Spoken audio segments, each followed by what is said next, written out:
Hi అండి. అందరికీ నమస్కారం. ఈరోజు మరొక మంచి వీడియోతో మళ్ళీ మీ ముందుకొచ్చేసానండి. ఈరోజు మన వీడియోలో సగ్గుబియ్యము వడలు ఇలా చేస్తే చాలా అంటే చాలా బాగుంటాయండి. కరకరలాడుతూ లోపల క్రిస్పీగా, టేస్టీగా వీటిని టేస్ట్ చూసిన వాళ్ళు అస్సలు మర్చిపోలేరు. మళ్ళీ మళ్ళీ ఇలాగే కావాలంటారు. అంత టేస్టీగా ఉంటాయి. మరి దీని కాంబినేషన్‌గా గ్రీన్ చట్నీ చేశాను. ఈ గ్రీన్ చట్నీ కూడా చాలా బాగుంటుందండి. మరి ఈ 2 కూడా మీకు కూడా కావాలంటే మరి మన ఛానల్‌లో చూసేయండి. చూసి నచ్చితే లైక్ చేసి, షేర్ చేసి మన ఛానల్‌ని సబ్స్క్రైబ్ చేసుకోండి. మరిన్ని కొత్త రెసిపీస్ కావాలంటే మన ఇన్‌బాక్స్‌లో కామెంట్ చేయండి. మరి ఇంకెందుకు ఆలస్యం, ఈ రెసిపీని తయారు చేసే విధానాన్ని ఈరోజు మన వీడియోలో చూసేద్దాం. వచ్చేయండి. ముందుగా అరకప్పు సగ్గుబియ్యాన్ని తీసుకుని ఇలా గిన్నెలో పోసుకుని శుభ్రంగా 2 సార్లు కడిగి వాటర్ ఉంచుకోవాలి.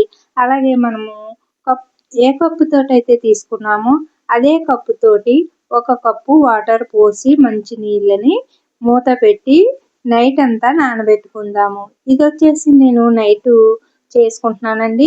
అంటే మార్నింగ్ టిఫిన్‌కి.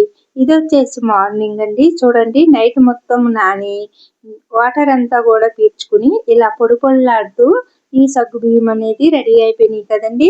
వీటిని పక్కన పెట్టుకుని ఇప్పుడు గ్రీన్ చట్నీకి కావాల్సినవి చూసేద్దాం.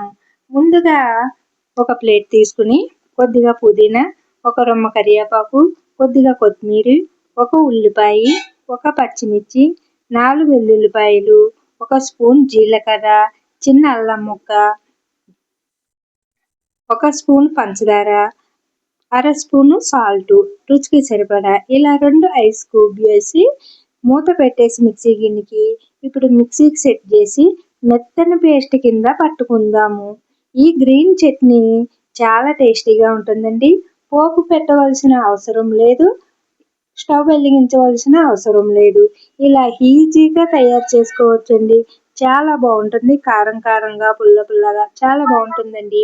మరి ఎంతో టేస్టీగా ఉండే ఈ గ్రీన్ చట్నీని కూడా మీరు ఒక్కసారి ట్రై చేయండి. అలాగే ఇప్పుడు ఈ చట్నీ రెడీ అయిపోయింది. పక్కన పెట్టేసుకుని మనకి సగ్గుబియ్యం కూడా రెడీ అయిపోయినాయి కదండి. ఇప్పుడు కలిపే విధానాన్ని చూసేద్దాము. దీంట్లోకి ఏమేమి వేస్తున్నాను అనేది. ముందుగా పల్లీల్ని వేపించి పొడి కింద ఇలాగా బరకగా పొడి పెట్టుకున్నానండి. పొట్టు తీసుకుని అలాగే ఒక బంగాళాదుంపను ఉడికించి ఇలాగా తురుముకున్నాను.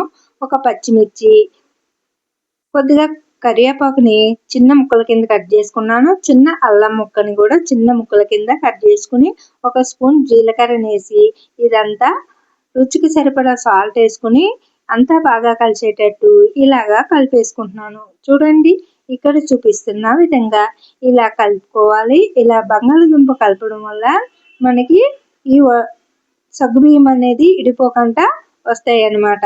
ఇలా అంతా కూడా కలుపుకున్న తర్వాత మనకి ఇలాగా మీకు నచ్చిన సైజులో మిశ్రమం తీసుకుని ఇలా బాల్స్ లాగా చేసుకుని ఇలాగా ఉండల్లాగా చేసి ఇలా 2 అరిసెల మధ్యలో ఒత్తుకుంటే వడ అనేది రెడీ అయిపోతుంది. ఇప్పుడు మనకి ఇలాగ అన్ని వడలను కూడా రెడీ చేసుకొని ఒక ప్లేట్లోకి పెట్టుకోవాలి రెడీగా. చూడండి ఇక్కడ చూపిస్తున్న విధంగా ఇన్నైతే అయినాయండి. ఇప్పుడు ఇది వేపించుకోవడానికి సరిపడా నూనెని స్టవ్ పైన పెట్టుకుని కడాయిలో వేసుకుని ఇలా దాంట్లోకి ఇలాగ ఎన్ని పడతాయో అన్నీ వేసుకోండి. నాకైతే 5 పట్టినాయండి. ఇలా ఒక 5 వేసుకున్నాను. మరి ఎక్కువ వేసుకుంటే ఒకదాని మీద ఒకటి మనకి అతుక్కుపోతాయి కాబట్టి ఇలాగ మనము కాస్త గ్యాప్ ఉంచుకుని వేసుకుందాము. అవి ఏగడానికి ఈక్వల్గా ఇలాగ ఒక సైడ్ వేగిన తర్వాత రెండో సైడ్ని కూడా వేపించుకోండి. మరి వేసిన వెంటనే మాత్రము అస్సలు కదపకండి. 1 సెకండు 2 సెకండ్లు అలా ఉంచి కాస్త కలర్ చేంజ్ అయిన తర్వాత వేపించుకోండి.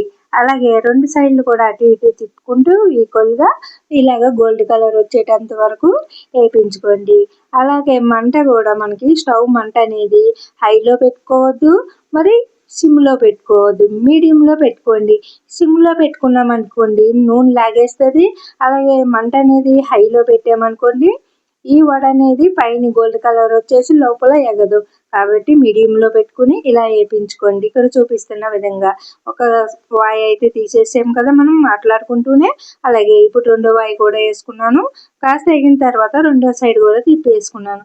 ఇలా వేపిస్తుంటేనే మంచి కలర్ వస్తుంది కదండి, మంచి సువాసన కూడా వస్తుంది. ఇలాగా ఇంకా ఇది ఎప్పుడెప్పుడు తినేయాలా అనిపిస్తుందండి. మరి ఇప్పుడైతే ఇలాగా నేను 5 వేసుకున్నానండి. తర్వాత 4 అయితే ఇలాగ వేసుకుంటున్నాను. ఇప్పుడు నాకైతే 14 అయితే రెడీ అయినాయండి. నేను తీసుకున్న ఒక బంగాళాదుంప, ఒక అరకప్పు సగ్గుబియ్యానికి. అలాగే మీ ఇంట్లో ఎక్కువ మెంబర్స్ ఉంటే ఒక కప్పు తీసుకోండి. ఇవి ఇలా తయారు చేస్తే అస్సలు మర్చిపోలేరండి తిన్నవాళ్ళు. చాలా టేస్టీగా ఉంటాయి ఈ సగ్గుబియ్యంతో చేసిన వడలు. చూడండి, కొంచెం మంది అంటా ఉంటారు నూనె పీల్చేస్తాయని. అట్లాంటి భయం ఏమి అవసరం లేదండి. నూనె కూడా పీల్చవు, మీకు చేతికి కూడా నూనె అంటుకోదు. అంతేనండి. ఇలా ఏగినవి తీసేసి ఇలా ప్లేట్లో పెట్టుకుని సర్ది అందంగా ఇలా గ్రీన్ చట్నీతోటి అందించండి. ఎంతో టేస్టీగా కరకరలాడుతూ క్రిస్పీగా ఉండే సగ్గుబియ్యం వడలు ఇప్పుడు మనకి రెడీ అయిపోయినాయి. చూసారా, వేడివేడిగా అందించండి ఇలా గ్రీన్ చట్నీతో. ఇది మార్నింగ్ టిఫిన్ కిందైనా ఈవినింగ్ స్నాక్స్ కిందైనా కూడా చేసి పెట్టండి పిల్లలకి పెద్దలకి. అలాగే ఈ వీడియో నచ్చితే లైక్ చేసి షేర్ చేసి మన ఛానల్ సబ్స్క్రైబ్ చేసుకోండి. అలాగే మరిన్ని వీడియోలు కావాలంటే, మరిన్ని కొత్త రెసిపీస్ మీకు కావాలంటే మన కామెంట్ సెక్షన్లో కామెంట్ చేయండి.